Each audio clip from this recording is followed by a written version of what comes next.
Hi everyone, welcome to our YouTube channel Anand with Vishal Verma. मैं हूँ रोशनी और आज आपके साथ डिस्कस करने वाली हूँ अगन टॉप 10 एक्सपेक्टेड एमसीक्यू जो कि इंपॉर्टेंट होंगे एज वेल एज आपके नेट जीआरएफ एग्जामिनेशन के लिए, सेट के लिए भी, यूपीपीएससी के लिए, यूपीएचएससी के लिए जो अपकमिंग है, पीजीटी के लिए, पीएसयूज के लिए एंड पीएचडी एंट्रेंस एग्जामिनेशन के लिए, जहाँ पे आपका कॉमर्स एंड मैनेजमेंट का सब्जेक्ट कवर अप होता है। आज ये पार्ट 2 है, पार्ट फर्स्ट पहले ही अपलोड किया जा चुका है और आपने नहीं देखा तो देख लीजिए। और इससे पहले कि चैनल को सब्सक्राइब नहीं किया तो कर लें और बेल आइकन को ज़रूर हिट करें, जिससे कि आपको जो भी आने वाली वीडियोज़ है हमारी उसका नोटिफिकेशन जल्दी मिल जाए और आपका वीडियो भी मिस ना हो।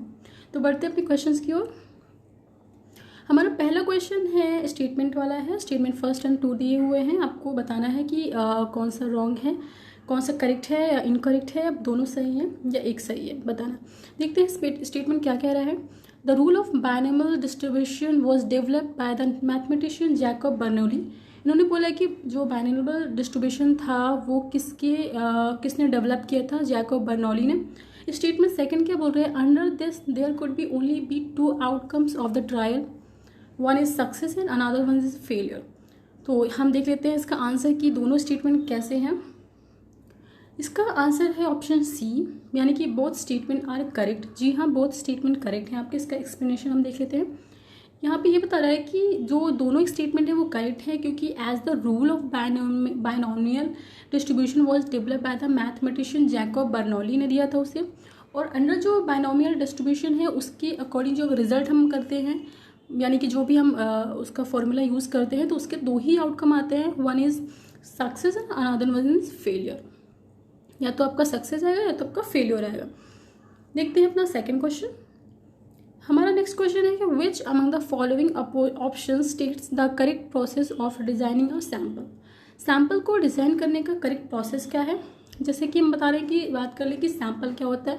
सैम्पल जैसे कि एक पॉपुलेशन होती है, पॉपुलेशन मीन्स टू से कि आपको कहाँ से वो मतलब कलेक्ट करना है, तो एक बड़ी सी संख्या होती है, वहाँ पे आपको कुछ को लेना होता है। जैसे कि एक एग्जांपल अगर हम डेली यूज़ का दें, तो जैसे कि आप मार्केट जाते हो कभी, जैसे आपको चावल लेना है तो आप उसका सारा तो नहीं चेक कर सकते, आप तो कुछ दाने हाथ में लेकर चेक करते हैं कि हाँ ये सही है, तो आप लेते हो उसको। तो इसे ही सैंपल बोलते हैं, पॉपुलेशन में आपको सैंपल को कलेक्ट करना। तो यहाँ पे यही पूछ रहा है कि process of designing a sample, एक सैंपल को डिजाइन करने के लिए क्या प्रोसेस होना चाहिए, देख लेते हैं। फर्स्ट है सिलेक्टिंग सैम्पलिंग फ्रेम, सेकेंड है डिफाइनिंग टारगेट पॉपुलेशन, थर्ड है सिलेक्टिंग सैम्पलिंग टेक्निक्स, फोर्थ है determining the size of sample. यहाँ पे आपके ऑप्शंस दिए हुए हैं, आप ये करना है कि यहाँ पे कौन सा करेक्ट प्रोसेस है। इसका राइट आंसर है ऑप्शन डी 2 1 3 4, यानी कि सबसे पहले आपका आएगा डिफाइनिंग द टारगेट पॉपुलेशन। आप सबसे पहले टारगेट पॉपुलेशन को डिफाइन करेंगे। उसके बाद आपका आएगा फर्स्ट सिलेक्टिंग सैम्पलिंग फ्रेम, आप उसके बाद सैम्पलिंग फ्रेम को सिलेक्ट करेंगे। देन आप करेंगे सिलेक्टिंग आपकी सैम्पलिंग टेक्निक, क्योंकि ऑब्वियसली बात है कई सारी सैम्पलिंग टेक्निक है, कुछ नॉन रैंडम है, कुछ रैंडम टेक्निक्स हैं, तो उसमें आपको सैंपल के लिए जो भी सूटेबल होगी आप उसे ही लगाएंगे। Fourth one is determining the size of sample, उसके बाद आपको कितने साइज का सैंपल लेना आप उसको डिटरमाइन करेंगे। तो ये होता है correct process designing a sample का। Next question is which among the following states is sorting in the kaizen total quality management. ये कैजन टोटल क्वालिटी मैनेजमेंट जो होती है एक जापानीज की टेक्निक है, तो इसमें कुछ जापानीज के वर्ड है, उसको इंग्लिश वर्ड में क्या डिनोट करना है ये आपको बताना है। तो यहाँ पे वर्ड है सॉर्टिंग। इसके ऑप्शन देख लेते हैं। शीशु, सेकेंड वन इज शेरी, थर्ड इज शेशन एंड फोर्थ इज सिटोश्के। तो इसका राइट आंसर देख लेते हैं। इसका राइट आंसर है बी, सॉर्टिंग को कैजन में बोलेंगे आप शेरी, राइट, शेरी बोलेंगे आप। इसका एक्सप्लेनेशन की बात करें, जैसे मैंने आपको बताया, तो कैजन तो टोटल क्वालिटी मैनेजमेंट एक टेक्निक है जिसमें 5S हैं, जिनका यहाँ पे ऑप्शन में आपको दिया गया था शॉर्टिंग का, जिसका था शेयरिंग। बट यहाँ पे अगेन आपके क्वेश्चंस आगे आ सकते हैं कि आपको ये जो चारों है इनमें से किसका है, तो इसको आपको पढ़ लेना चाहिए। जैसे सेशन का होगा सेट इन ऑर्डर, शेशियो का होगा शाइन एंड सिकेट्सू का होगा स्टैंडर्डाइज एंड फिफ्थ का होगा सिटेस्की का सस्टेन। बहुत ही इंपॉर्टेंट था। देखते हैं नेक्स्ट क्वेश्चन। नेक्स्ट क्वेश्चन है हमारा स्टेटमेंट का। अगेन स्टेटमेंट फर्स्ट कह रहा है कि CPM यानी कि critical path method displayed the events and activities within the network of PERT, यानी कि program evaluation review technique which takes the longest time to complete. यानी कि जो CPM होता है वो ऐसी जो उसकी इवेंट एंड एक्टिविटीज़ हैं, अगर वो framework with in the network of part में हो रही हैं तो क्या वो लॉन्गेस्ट टाइम लेती है किसी भी वर्क को कंप्लीट करने में या इवेंट या एक्टिविटीज़ की बात करें। स्टेटमेंट सेकंड बोल रहा है कि CPM is a scheduling tool which estimates the necessary time to complete each activity. यहाँ पे बात करें कि अगेन क्रिटिकल पाथ मेथड जो एक शेड्यूलिंग टूल है, तो क्या वो कितना टाइम लेता है आवश्यकता की अपने किसी भी कार्य को कंप्लीट करने के लिए। तो यहाँ पे ऑप्शंस हैं, ऑप्शन मैं नहीं पढ़ने वाली हूँ क्योंकि बहुत लॉन्ग हो जाएगा। तो यहाँ पे इसका राइट आंसर क्या है, या दोनों स्टेटमेंट सही है, एक है, आपको बताना है। इसका राइट ऑप्शन है आपका ए ऑप्शन सही है। स्टेटमेंट फर्स्ट जो है वो करेक्ट है, but statement second is incorrect. जी हाँ, क्यों है ये, इसका एक्सप्लेनेशन देख लेते हैं। यानी कि जो आपका फर्स्ट स्टेटमेंट है, जैसे कि बोल रहा है कि CPM जो है displays the events and activities within the network of PERT। जी हाँ, बिल्कुल करता है। Which takes the longest time to complete. जो CPM होता है अपने जो इवेंट्स और एक्टिविटीज़ को जो उसके PERT के विद इन द नेटवर्क में होती हैं उसको कंप्लीट करने के लॉन्गेस्ट टाइम लेता है। जो सेकेंड स्टेटमेंट जो है हमारा इनकरेक्ट था, वहाँ पे क्यों इनकरेक्ट था, क्योंकि जो CPM ये काम नहीं करता है शेड्यूलिंग टूल का, वो एक काम करता है PERT, program evaluation review technique, वो काम करता है जो कि एक शेड्यूलिंग टूल है और एस्टिमेट करता है the necessary time for completing each activity. तो ये था आपका right answer. Next question is again assertion and reason का हमारा क्वेश्चन है। तो असर्शन हमारा क्या कह रहा है, the time taken to complete an activity in the worst condition is known as pessimistic time sorry. तो यहाँ पे बोला कि जो एक टाइम किसी भी एक्टिविटी को कंप्लीट करने के लिए जो अगर हम वर्स्ट कंडीशन है, तो अगर हम उसमें जो टाइम ले रहे हैं तो क्या वो टाइम जो होता है पेसिमिस्टिक टाइम के नाम से जाना जाता है। रीजन क्या कह रहा है, the time taken to complete the activity when no problems और obstacle take place is known as optimistic time. यहाँ पे बोल रहे हैं कि अगर कोई ऐसा कोई काम है जो कर रहे हैं जो विदाउट प्रॉब्लम विदाउट ऑब्स्टिकल के हो रहा है, तो क्या वो एक ऑप्टिमिस्टिक काम के टाइम के नाम से जाना जाता है। कोड्स यहाँ पे दिए हुए हैं, आपको राइट आंसर चूज करना है। राइट आंसर क्या है इसका देख लेते हैं। राइट आंसर इसका है बी। जी हाँ, राइट आंसर इसका है बी की ए एंड आर जो है वो बहुत करेक्ट हैं, but R is the not correct explanation of A. बिल्कुल करेक्ट एक्सप्लेनेशन बिल्कुल नहीं हो सकती, क्योंकि दोनों का ही जो रीजन है वो अलग अलग है, बट दोनों का एक मीनिंग अलग है, बट दोनों एक दूसरे को डिफाइन नहीं कर रहा है। देख लेते हैं क्यों, कि दोनों ही असर्शन एंड रीजन जो है वो करेक्ट है, बट रिलेटेड नहीं है एक दूसरे से, क्योंकि जो ये टर्म्स बताए गए हैं PERT के एनालिसिस में यूज़ किए जाते हैं कि कोई काम कंप्लीशन का अगर कोई एक्टिविटी हो रही है वो वर्स्ट कंडीशन में है तो एक पेसिमिस्टिक टाइम से जाना जाएगा, और कोई कंप्लीशन जो एक्टिविटी है उसमें कोई प्रॉब्लम नहीं आ रहा है, कोई ऑब्स्टिकल नहीं आ रहा है, तो उसे एक ऑप्टिमिस्टिक के नाम से जाना जाएगा। इसीलिए दोनों स्टेटमेंट करेक्ट हैं, बट एक्सप्लेनेशन रीजन जो है वो असर्शन का एक्सप्लेनेशन नहीं है। Next question is match the following का क्वेश्चन है। इसमें कुछ आपको टर्म्स दिए हुए हैं जिसमें आपको मैचअप करना है लिस्ट 2 से। जैसे कि फर्स्ट है बाल्किंग, जॉइकिंग एंड रेंजिंग। इसमें आपको इसकी मीनिंग का पता होना ज़रूरी होता है, क्योंकि ये एक तरह से जो डिसीजन मेकिंग हम डिसीजन लेते हैं स्ट्रैटेजिक मैनेजमेंट में या बिजनेस मैनेजमेंट में भी इसका टूल है। तो कौन कौन सी हम टेक्निक्स का यूज़ करते हैं, उसमें से एक टेक्निक है क्यूइंग थ्योरी, जिसमें से ये तीनों ही वर्ड्स वहाँ पर डिफाइन है। इसलिए आपको इन तीनों के बारे में पता होना चाहिए, तभी आप क्वेश्चन का आंसर कर पाएंगे। तो सबसे पहले इसके आंसर को देख लेते हैं। इसका आंसर है ऑप्शन सी।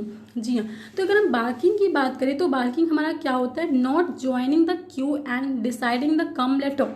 यानी कि क्यू को डिसाइड नहीं, क्यू को हम ज्वाइन नहीं कर रहे हैं, हम डिसाइड करें कि हम बाद में आएंगे। एक तरह से ये बार्किंग का मीनिंग है। उसके बाद आता है आपका जॉइकिंग। जॉइकिंग मतलब होता है स्विचिंग द क्यू फ्रीक्वेंटली। आप एस जो क्यू लगी हुई है आप उसको स्विच करें, फ्रीक्वेंटली चेंज करते जा रहे हैं अगर आपको एक में वेट करना पड़ रहा है तो। उसके बाद आपका आता है रेनेजिंग। रेनेजिंग है आपका leaving the Q after discovering that the speed is slow.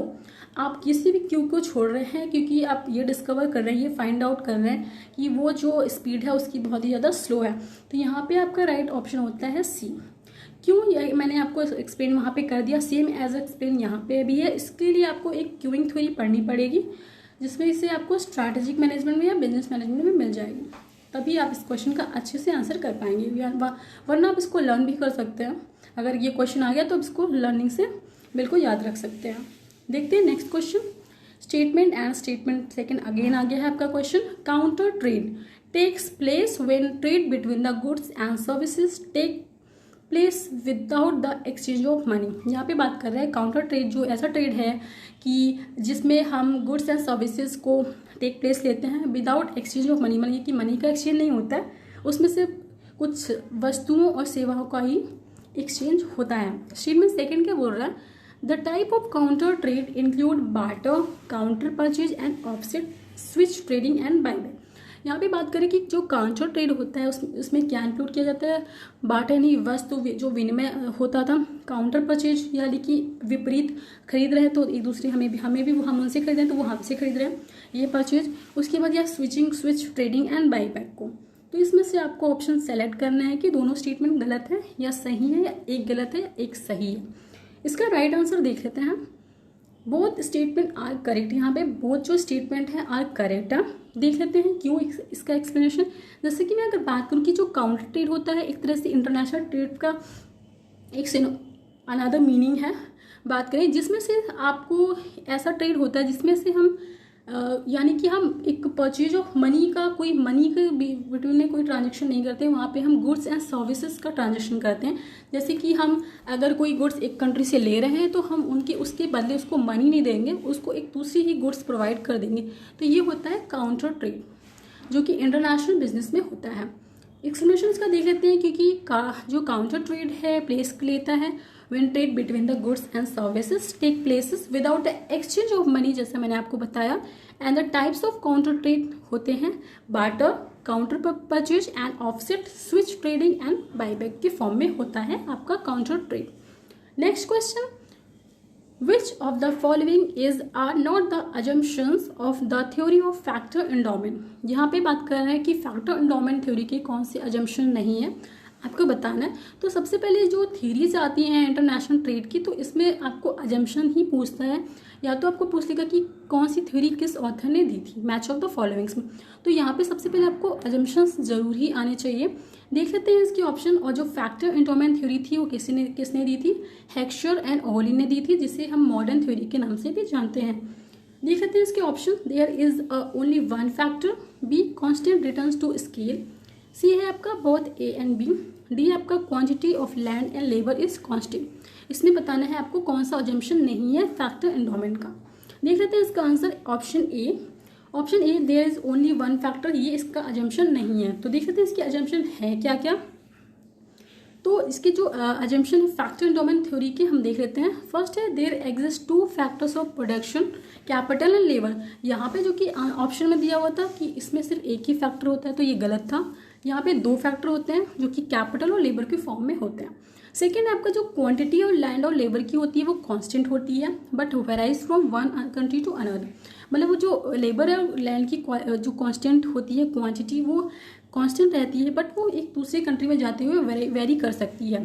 Third है आपका there exist only two countries which are producing two goods. यहाँ पे ओनली टू कंट्रीज एग्जिस्ट करती हैं जो कि दो ही गुड्स को बना रही होती हैं। फोर्थ है आपका कांस्टेंट रिटर्न टू स्केल।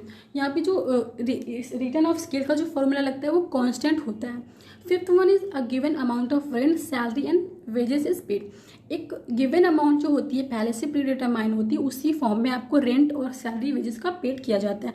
तो ये थे अजम्पशन फैक्टर एंडोमेंट थ्योरी के, जिसमें से आपका जो ऑप्शन था इसमें बोला गया था कि ओनली वन फैक्टर होता है प्रोडक्शन का, तो ये गलत था। यहाँ पे दो प्रोडक्शन ऑफ फैक्टर दो होते हैं, कैपिटल एंड लेबर के फॉर्म में। नेक्स्ट क्वेश्चन देख लेते हैं। Which among the following is are included in the current account of balance of payment. तो जैसा कि हम बात करें कि अगर हम इंटरनेशनल ट्रेड के में देखें तो उसमें बैलेंस ऑफ पेमेंट होता है, जिसमें से दो अकाउंट बनाए जाते हैं, करेंट एंड कैपिटल। एक और होता है ऑफिशियल रिजर्व के नाम से, बट वो बहुत ज़्यादा प्रचलित में नहीं है, वो अमेरिकन के फॉर्म में होता है, इंडियन में बहुत ज़्यादा नहीं चलता है। तो यहाँ पे सिर्फ ओनली दो ही अकाउंट को मानते हैं, करेंट एंड कैपिटल को। तो इसमें बोला गया है कि कौन सा जो फॉलोइंग दिए हुए हैं कौन सा ऑप्शन इंक्लूड नहीं करते हैं करंट अकाउंट के फॉर्म में। तो देख लेते हैं। फर्स्ट है unilateral transfer, second is insurance, third is investment income, fourth one is travel. Options दिए हुए हैं, देख लेते हैं इसका राइट ऑप्शन क्या होगा। इसका राइट ऑप्शन होगा ऑप्शन बी 1 2 3 4, यानी कि चारों ही इंक्लूडेड है। इसका एक्सप्लेनेशन देख लेते हैं। Current account consist of the following items. Current account जो होता है फॉलोइंग आइटम्स को कंसिस्ट करता है, देख लेते हैं कौन कौन से।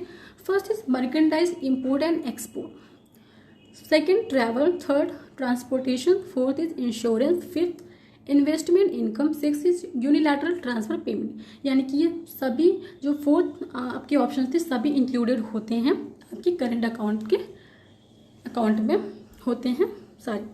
नेक्स्ट क्वेश्चन देख लेते हैं। नेक्स्ट क्वेश्चन है हमारा विच among the following comes the under the free trade area. Free trade area क्या होते हैं आपके, अगेन इंटरनेशनल जो होती है हमारा बिजनेस, वहाँ पे कई सारे रीजनल और इंटरनेशनल बॉडीज़ होती हैं जो कि ट्रेड के लिए काम करती हैं। तो उसमें से फ्री ट्रेड एरिया होता है जिसमें कि आपको कुछ रिस्ट्रिक्शन नहीं होती हैं, वहाँ पे आपको फ्री ट्रेड एरिया होती है, यानी कि कोई बैरियर्स नहीं होते, आप फ्री में अपने ट्रेड को एरिया को कर सकते हैं, आप बाउंडेशन नहीं होते हैं। तो ये ऑप्शंस हैं NAFTA यानी कि NAFTA, SAFTA, SAFTA, CEFTA, EFTA and D all of the above. इसका राइट आंसर क्या देख लेते हैं कि फ्री ट्रेड एरिया में कौन कौन से आते हैं। तो डी है उसका option, all of the above आते हैं यहाँ पे। एक्सप्लेनेशन देख लेते हैं कि जो फ्री ट्रेड एरिया जो होता है is the area in which the trade of goods are services takes places without any barrier. देखिए जैसे मैंने कि आपको बताया कि जो भी यहाँ पे गुड्स और सर्विस का जो ट्रेड होता है वो विदाउट बैरियर्स की होता है। जैसे कि एग्जाम्पल में था free trade area FTA is the north American free trade agreement NAFTA, south Asian free trade area SAFTA and European free trade association EFTA। ये होते हैं आपके फ्री ट्रेड एरिया। तो आज के क्वेश्चन हमारे यहीं पे एंड अप होते हैं। आई होप आपको बहुत ही ज़्यादा पसंद आया होगा। फर्स्ट पार्ट इसका ऑलरेडी अपलोड कर दिया गया था, ये था सेकंड पार्ट।